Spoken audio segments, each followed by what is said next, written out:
vital for you and I to get the credit, then probably not a whole lot of things good are going to be accomplished. Hi, this is Barry Phillips with 10-Minute Torah, day number 1 of a double Torah portion that will conclude the book of Shemot or Exodus, Vayakel and Pekudei. Vayakel meaning, and he assembled, and Pekudei, the accounting side. I almost forgot. So let's go into chapter number 35 of the book of Exodus or Shemot, and let's read verse number 1.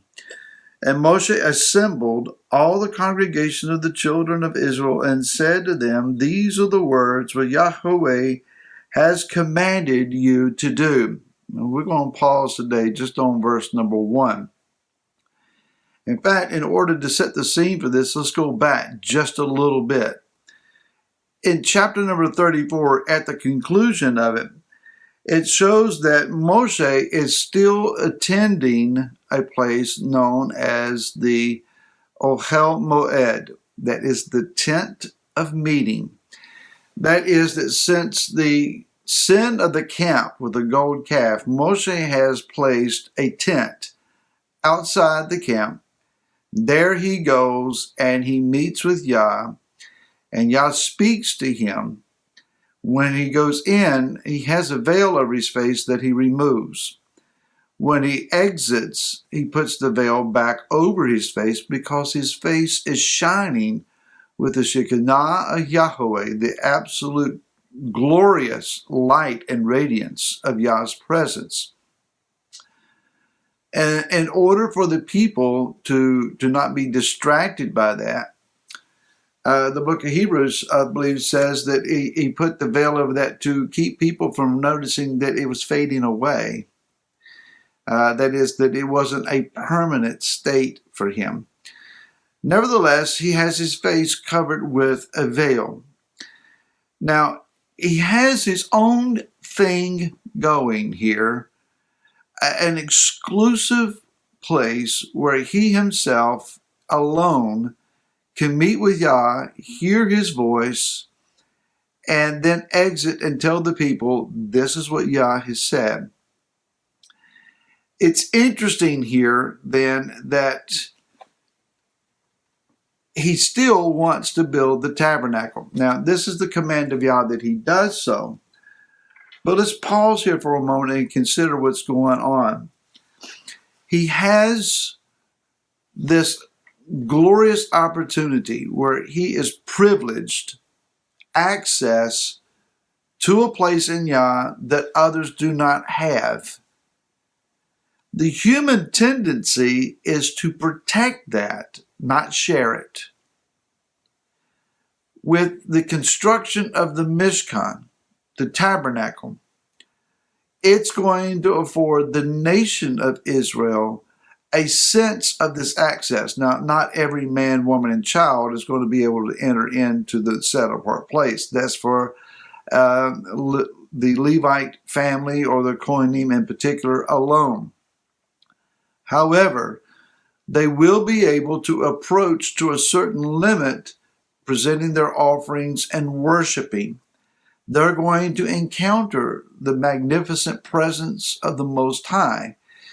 For those that would teach that the sacrifices of animals laid upon altars and the washing of hands and feet at the laver, lighting the menorah, prayers with incense, the bread on the table, it was just a formality. It was all ritual. It was all ceremony. It really didn't afford anything. You couldn't be further from the truth. The awesome and glorious presence of Yah was manifested there to the extent that if one violated that presence, they could die. In particular, on Yom Kippur, when the high priest would go in and present the blood upon the mercy seat. The intensity of Yah's presence was there because the ark was there, and he was being worshipped through the Levitical offerings. Now, whether you like the idea of animals shedding their blood or not, that's another teaching for another time. It has its role. It has its purpose. I said has as in present tense. Does not compete with, does not do away with the work of Yeshua. It teaches it. In the millennial kingdom, if you read the book of Ezekiel, you will find that these offerings will be presented again. Doesn't fit a lot of theology that we have. It causes questions. Messiah will explain it in that day, so let's not argue about it, but rather let's continue. So, Moshe doesn't want all the credit. He doesn't want all the privileged access. He wants to share it. There's a lesson to be learned here. That is that those who have gifting or anointing or calling or an enabling of the Most High, whatever it is that you do, you need to share it. It's not for the building up of your own personality or fame, if you will. For example, this 10-minute Torah that I'm doing right now, it's free of charge. I put it out there for free. I'm not going to charge anyone for it. If someone wants to support, that's welcome. That's wonderful, and it's appreciated. But it's not for that purpose. This is a gift through me from the Father to the body of Messiah. And I tried to make that as effective as I can. Now, again, I have notes, I have studies for over the last 20 years that I've compiled and put together, and they can sit on the computer and sit in a book on a printed page, or I can give it away. And it's the access, following in the footsteps of Messiah, who did not consider it a thing to be cherished to reserve his set-apart place in the heavenlies, but he laid those things aside and came and walked among us as a human being, a mortal man, and gave himself. That's what all of us are supposed to be doing. Whatever it is that the Father's entrusted us with, we're to give it away. Now, let's go to a second part here.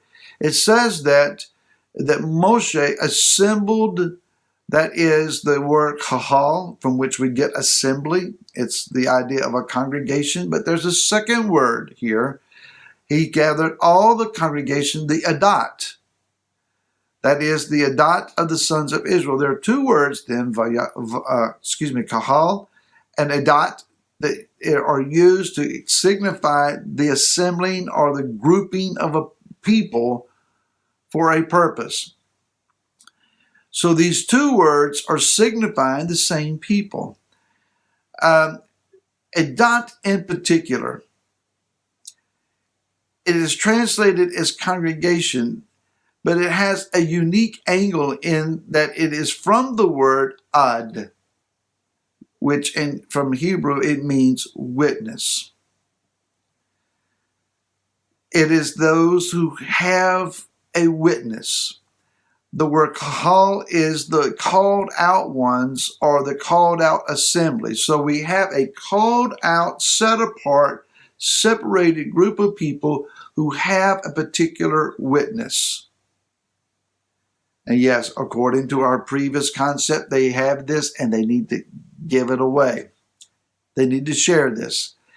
So ad is contracted from the word ud, which means to return, to repeat, to do again, to say again, and say again. So our witness is not something that we offer one time, but it is a continual pronouncing from us. We are set apart to this purpose. I find it interesting then in the book of Revelation, chapter number 12, we read about the story of the dragon that pursues the woman and seeks to devour the child. And when the woman is taken away, the dragon in verse 17 is enraged with the woman, went to fight with the remnant of her seed, who are those guarding the commands of Elohim, that is, their keeping of the Torah, and possessing the witness, the ad of Yeshua Messiah. If you read the Shema Israel, Yahweh Eloheinu, Yahweh Echad. That is, Hear, O Israel, the Lord your God, the Lord is one. The idea here of Shema, it ends in an enlarged Ayin, and the last word, Echad, ends in an enlarged Dalet. Ein Dalet is Ad, witness. This is the witness of Yeshua, that he and the Father are one. We are the called out assembly to bear that witness to everyone who will hear it again and again. More tomorrow. Till then, shalom.